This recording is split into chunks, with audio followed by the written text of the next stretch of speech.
ये क्या तुम वापस मायके आ गई? तुम्हें शर्म नहीं आती? जब देखो मुंह उठाकर चली आती हो। ससुराल में मन नहीं लगता क्या? सुरेखा भाभी ने ताना मारा तो नीरजा अंदर तक हिल गई, पर वो भाभी का ये कड़वा ताना भी सह गई। अभी 2 साल पहले ही नीरजा की शादी सुकेश से हुई थी। सुकेश ज्यादा पढ़ा लिखा नहीं था, छोटी सी दुकान चलाता था और नीरजा के सपने बहुत ऊंचे थे। पर कहते हैं ना, किस्मत के आगे किसी का जोर नहीं चलता है। अच्छी पड़ी। ये क्या तुम वापस मायके आ गई? तुम्हें शर्म नहीं आती? जब देखो मुंह उठाकर चली आती हो। ससुराल में मन नहीं लगता क्या? सुरेखा भाभी ने ताना मारा तो नीरजा अंदर तक हिल गई, पर वो भाभी का ये कड़वा ताना भी सह गई। अभी 2 साल पहले ही नीरजा की शादी सुकेश से हुई थी। सुकेश ज्यादा पढ़ा लिखा नहीं था, छोटी सी दुकान चलाता था और नीरजा के सपने बहुत ऊंचे थे। पर कहते हैं ना, किस्मत के आगे किसी का जोर नहीं चलता है। अच्छी पढ़ी लिखी नीरजा की शादी सुकेश से इसलिए करवा दी गई क्योंकि वो कम दहेज में मान गए थे। नीरजा के पापा की मौत तो काफी पहले हो गई थी। मम्मी भी अपने बेटों पर निर्भर है थी और जवान नंद भाभी के कलेजे में वैसे ही चुभती है। उन्हें लगता है जल्दी से इसका ब्याह हो तो छुटकारा मिल जाए। जगह जगह शादी की बात चलाई, पर पढ़ाई और गुण के लिए किसी ने नहीं पूछा। सब ये ही पूछ रहे थे, इकलौती बहन है, कितना शादी में लगा दोगे? नीरजा शादी नहीं करना चाहती थी। उसका मानना था कि पहले अपने पैरों पर खड़ी हो जाए फिर शादी कर लेगी। पर सुरेखा भाभी ने एक लगा दी, अब ये लो महारानी, पहले नौकरी करेगी फिर 2-3 साल बाद शादी करेगी। अब बूढ़ी होकर शादी करनी है क्या? समाज वाले हमारा जीना हराम कर देंगे, पर इसे तो हमारी परवाह ही नहीं है। अब देखो ना, शादी की उम्र में शादी नहीं करेगी तो घर बैठकर भी क्या करेगी? अब नौकरी कोई ऐसे तो धरी नहीं है जो चुटकी बजाते ही मिल जाएगी। ज्यादा उम्र हो जाएगी तो लड़के नहीं मिलेंगे। मैं तो कह देती हूँ 2-3 महीने में शादी निपटा दो, ताकि हमारे सिर से बोझ उतरे। आगे हमारी भी जिंदगी है, कब तक कुंवारी नंद का बोझ सिर पर लेकर घूमेंगे?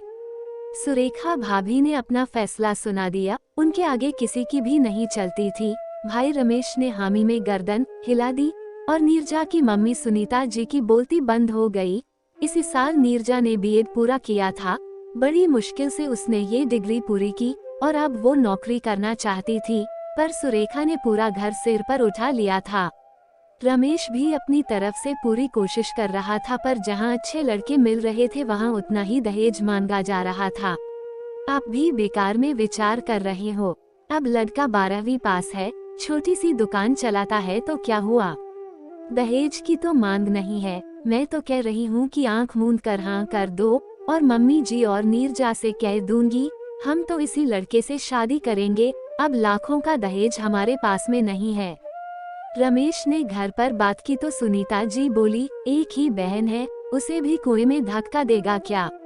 घर वर तो अच्छे से देख ले। नीरजा तो अच्छी पढ़ी लिखी है, वो 12वीं पास के साथ में कैसे रह पाएगी?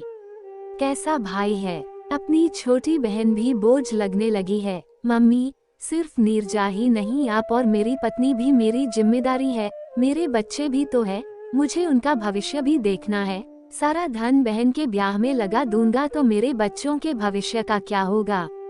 फिर मैं भी बहुत ज्यादा तो कमाता नहीं हूँ। मुझे तो ये रिश्ता ठीक लग रहा है।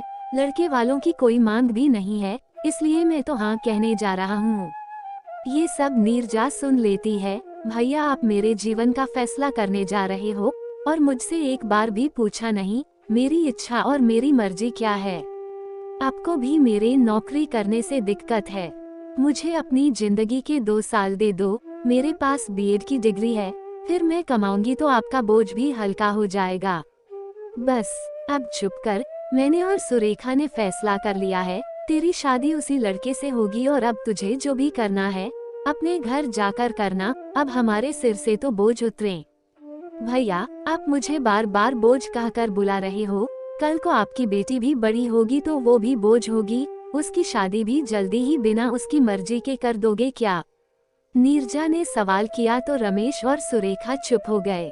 भाई और भाभी के दबाव के कारण नीरजा ने शादी के लिए हाँ कर दी। अपने सपनों को टूटता देखकर वो बहुत रोई। सुनीता जी ने उसे संभाला और उसकी शादी सुकेश से हो गई। नीरजा शादी होकर ससुराल आई तो देखा यहाँ का माहौल एकदम ही अलग था। घर परिवार में पढ़ाई लिखाई से किसी को लेना देना नहीं था। सासू माँ ने यही बोला कि लड़की को पढ़ाकर क्या करना है, उसे तो चूल्हा चौका ही तो संभालना है। अब तेरी पढ़ाई को चूल्हे में झोंक दे और रसोई संभाल ले, हमें तो पढ़ी लिखी बहू नहीं चाहिए थी।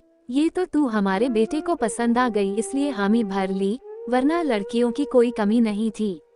ये सुनकर नीरजा मन महसूस कर रह गई। उसे लग रहा था कि उसके भैया भाभी ने उसकी पढ़ाई की कीमत नहीं समझी तो क्या हुआ, उसके ससुराल वाले जरूर समझेंगे। कम दहेज लिया था तो वो तो यही अंदाजा लगा रही थी कि वो लोग खुले विचारों के होंगे और किसी वजह से वो सुकेश की पढ़ाई पूरी नहीं कर पाए होंगे।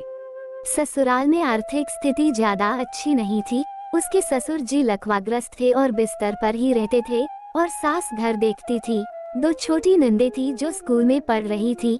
सुकेश ही एकमात्र कमाने वाला था और घर उसी से चल रहा था। नीरजा ने तसल्ली से घर की हालत का मुआयना किया। अपनी सास सुमित्रा जी को समझा। वो बोलने में तेज थी पर जब कोई प्यार से समझाए तो समझ जाती थी। सुकेश भी कम बोलते थे। उसे बस सुबह से लेकर रात तक दुकान संभालनी होती थी। घूमने फिरने का भी समय नहीं मिल पाता था। वो अपनी पत्नी नीरजा की बहुत इज्जत करता था और उसे प्यार से रखता था। शुरुआत में नीरजा ने सबको समझा और फिर उसने एक दिन जब सास अकेली बैठी थी तो बात की, मम्मी जी अभी तो दोनों बेटियां छोटी है, अब ये दोनों स्कूल से कॉलेज जाएगी, कल को इनकी शादी भी करनी होगी तो इतने पैसे कहाँ से आएंगे। सुकेश की कमाई से तो बस घर ही चल पाता है, भविष्य के लिए कोई सेविंग तो है ही नहीं। अगर घर चलाने वाले 2 जने हो तो घर आराम से चलेगा, भविष्य के लिए पैसे भी जमा हो जाएंगे। हाँ बहू तू कह तो ठीक रही है। अब देखो ना सुकेश के पिताजी तो बिस्तर पकड़े हुए हैं, दोनों बेटियां भी अभी छोटी है, अब कोई दूसरा बेटा भी नहीं है जो सहारा बन जाता। वो कमाता तो घर चलाने में और भी आसानी होती।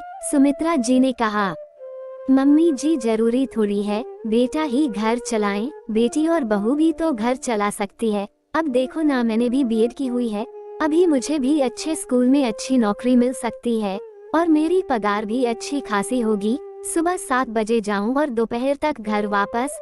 अब अच्छा वेतन आएगा तो घर को ही सहारा मिलेगा, दोनों नंदों का जीवन संवर जाएगा। अब ये भी अकेले कितना और क्या कर लेंगे। नीरजा ने इतनी आसानी और शांतिपूर्वक समझाया तो उनके दिमाग में ये बात तो बैठ ही गई। उस वक्त उसकी सास कुछ नहीं बोली और ना ही गुस्सा हुई। अगले दिन जब दोनों बेटियां स्कूल जा रही थी तो उन्होंने देखा कि एक के जूते घिस गए हैं।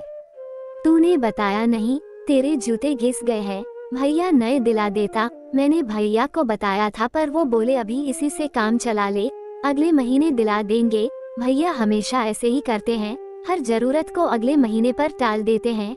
और वो रुआंसी होकर स्कूल चली गई। ये सुनकर सुमित्रा जी गंभीर हो गई और नीरजा के प्रस्ताव पर सोचने लगी। अगर नीरजा खुद नौकरी करना चाहती है तो बुराई क्या है, वो घर पहले की तरह संभाल ही लेंगी। अभी तो उनका बुढ़ापा और दोनों बेटियों का भविष्य भी है। उन्होंने सबको बुलाया और कहा कि वो चाहती है कि बहू नौकरी करे, मैं घर संभाल लूंगी, सुकेश और नीरजा बाहर का संभाल लेंगे तो जीवन की गाड़ी सही चलने लगेगी। ये सुनकर नीरजा बहुत खुश हुई और अपने मायके अपनी डिग्री लेने चली गई। सुरेखा ने उसे देखते ही ताना मारा और मुंह बनाया, पर नीरजा ने इसकी परवाह नहीं की और अपनी मम्मी सुनीता जी को बताया कि उसकी सास उसकी नौकरी करने के लिए राजी हो गई है। वो अपनी मार्कशीट, सर्टिफिकेट और डिग्री लेने आई है। ये सुनते ही सुरेखा चौंक गई। वो तो कभी नहीं चाहती थी कि उसकी नंद नौकरी करे और अच्छी जिंदगी जिए, आखिर उसके ससुराल वाले राजी कैसे हो गए। बहुत कोशिश करने पर भी नीरजा ने ये ना बताया कि आखिर उसकी सास उसकी नौकरी करने के लिए कैसे राजी हो गई। नीरजा एक समझदार बहू थी।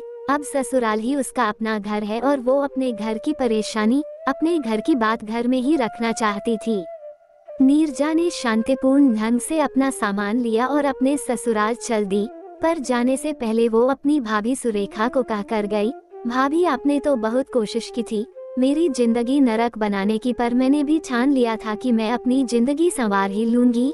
इतनी मेहनत से दिन रात जागकर जो मैंने पढ़ाई की है उसे इस तरह तो बर्बाद नहीं होने दूंगी। मैं अपने पैरों पर एक दिन जरूर खड़ी होकर दिखाऊंगी, इसलिए मैंने कोशिश की और मैं जीत गई।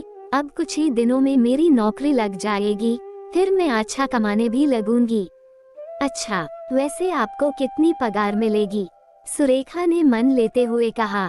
भाभी, अब कितनी भी पगार मिले वो आपके लिए नहीं होगी। मेरी सारी कमाई मेरे अपने घर ससुराल वालों के लिए ही होगी। आपको तो 1 रुपया भी नहीं मिलेगा। ये कहकर नीरजा ससुराल चली गई। कुछ दिनों की मेहनत और इंटरव्यू के बाद उसे एक अच्छी स्कूल में टीचर की नौकरी मिल गई। अब नीरजा अच्छा खासा कमाने लगी। घर की आर्थिक स्थिति भी सुधरने लगी, घर वालों की जरूरतें भी पूरी होने लगी। समय के साथ नीरजा के एक बेटा हो गया और उसका प्रमोशन भी हो गया। अब वो सीनियर टीचर बन गई। उसकी पगार भी बढ़ गई। एक दिन सुबह घर में कोहराम मच गया। नीरजा के ससुर जी अचानक चल बसे। पिछले 4 सालों से वो बिस्तर पर ही थे। नीरजा ने बड़ी मुश्किल से अपनी सास सुमित्रा जी को संभाला और ढांढस बंधवाया। नीरजा बस सीनियर टीचर से स्कूल की प्रिंसिपल बन गई थी। कुछ सालों बाद दोनों नंदे बड़ी हो गई। उन्होंने कॉलेज की पढ़ाई पूरी कर ली तो अब सुमित्रा जी को उनकी शादी की चिंता सताने लगी। वो जल्दी से दोनों की शादी करना चाहती थी। एक दिन अचानक मायके से फोन आया कि नीरजा की बड़े भाई रमेश की अचानक मृत्यु हो गई। उसे अपने मायके जाना पड़ा। 13वीं तक वो वहीं पर रुक गई थी। उसकी भतीजी की पढ़ाई पूरी नहीं हुई थी। सुरेखा अपनी बेटी पढ़ाई को लेकर चिंतित थी और घर में कमाने वाला चला गया था। भाभी, आप बिटिया की पढ़ाई की चिंता मत करना, उसका सारा खर्चा मैं उठाऊंगी और वो इंजीनियर बनना चाहती है तो उसे अच्छे से अच्छे संस्थान में मैं पढ़ाऊंगी। ये सुनते ही सुरेखा शर्म से जमीन में गड़ गई। नीरजा, मुझे माफ कर दो, मैंने तुझे बोझ समझा, शादी जबरदस्ती करवा दी और तुम मेरी बेटी के लिए इतना सोच रही हो। भाभी, जो हुआ उसे भूल जाओ, अब हमें अपनी बेटी का जीवन संवारना है। नीरजा ने भाई की बेटी की भी जिम्मेदारी उठा ली। वो ससुराल आ गई। यहाँ सुमित्रा जी बेटी के लिए लड़का तलाशने में लगी हुई थी, लेकिन नीरजा इसके लिए तैयार नहीं थी। उसका मानना था पहले दोनों अपने पैरों पर खड़ी हो जाएं, फिर जाकर शादी के बारे में सोचेंगे। उसने सुमित्रा जी को समझाया, मम्मी जी, मेरी नंदे मेरे लिए बोझ नहीं है जो मैं इन्हें शादी करके उतार दूं। मेरी नंदों को मैंने बेटियों की तरह पाला है, इसलिए ये मेरी जिम्मेदारी है कि जब तक ये दोनों अपने पांवों पर खड़ी नहीं हो जाती तब तक मैं इनकी जिम्मेदारी उठाने को तैयार हूँ। अपने पैरों पर खड़ी होगी तो ये दोनों एक बेहतर जिंदगी जी पाएगी। लेकिन नीरजा, बेटियों को इनके घर भेज देते हैं, बाद में ये अपने हिसाब से ससुराल में पढ़ लेगी। सुमित्रा जी बोली। नहीं मम्मी जी, आप माँ होकर ऐसे कैसे कह सकती है। बेटियों को हम दूसरे घर पूरी तरह तैयार करके भेजेंगे ताकि इन पर कभी कोई मुसीबत आए तो ये पूरी तरह से उसका सामना कर सके। मेरी दोनों नंदे मेरी बेटियां जैसी है। जो मेरे साथ हुआ वो मैं इनके साथ नहीं होने दूंगी। मेरे पास भी डिग्री थी तो मैं नौकरी करके घर चलाने में सहयोग दे पाई। हाँ बहू, मैं तो भूल ही गई थी। अब जैसा तू और सुकेश चाहेगा वैसा ही होगा। जब तुमने नंदों को बेटियां मान लिया है तो तुम इनका भला ही सोचोगी। नीरजा ने अपने साथ साथ भाई की बेटी और अपनी नंदों का भी जीवन संवार दिया। परिवार में एक स्त्री पढ़ती है, पैरों पर खड़ी होती है तो पूरे परिवार के बारे में सोचती है। आत्मनिर्भरता ही आजकल की स्त्री की सच्ची पहचान है।